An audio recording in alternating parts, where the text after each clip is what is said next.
शाळेतून एका विद्यार्थिनीला ऑटोने घरी पोहोचवून देणाऱ्या ऑटो चालकाने विद्यार्थिनीशी अतिशय धक्कादायक कृत्य केल्याची घटना समोर आली आहे।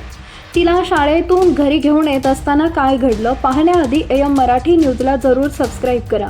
तर नागपुरातील परिमंडळ 4च्या परिसरात राहणारे एक दाम्पत्य शासकीय नोकरीवर असून त्यांना एकुलती एक मुलगी आहे। ती सध्या 9वीत असून तिला शाळेत पोहोचवून देण्यासाठी आणि शाळेतून घरी आणण्यासाठी ऑटो भाड्याने ठेवलाय। ती मुलगी 7वीत असतानाच तो ऑटो चालक युवक त्या युवतीची ने-आण करत होता। सध्या ती मुलगी 9व्या वर्गात असून गेल्या काही दिवसांपूर्वीच तिला शाळेतून घरी आणत असताना चालकाने ऑटो ओंकार नगरातील सह्याद्री लॉनच्या मागे उभे केला। विद्यार्थिनीशी तो अश्लील चाळे करायला लागला। विद्यार्थिनी त्याला हात जोडून दूर राहण्यासाठी विनवण्या करत होती, तरीही तो विद्यार्थिनीशी बळजबरी करत होता। हा सर्व प्रकार एका महिलेला खिडकीतून दिसला। त्या महिलेने मोबाईलने ऑटो चालकाचे वर्तन कैद केले। वस्तीतील नागरिकांना दाखवले। काही वेळानंतर ती चित्रफीत समाज माध्यमांवर वाऱ्यासारखी पसरली।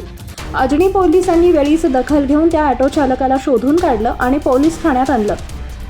पोलिसांच्या कार्यतत्परतेमुळे तो नराधम ऑटो चालक पोलिसांच्या जाळ्यात फसला। मुलीचे पालक दोघेही शासकीय नोकरीवर आहेत, त्यामुळे मुलगी एकटीच घरी असते। झालेला प्रकार निंदनीय असल्याचं त्यांनी सांगितलंय। दरम्यान मुलीचे समुपदेशन करून तिला धीर दिला गेला। या प्रकाराबाबतच्या कारवाईसाठी सध्या मानसिकरित्या तयार नसल्याचं पालकांनी सांगितलंय। वरिष्ठांची चर्चा करून योग्य ती कारवाई करण्यात येणार असल्याचं अजनी पोलिसांनी सांगितलंय।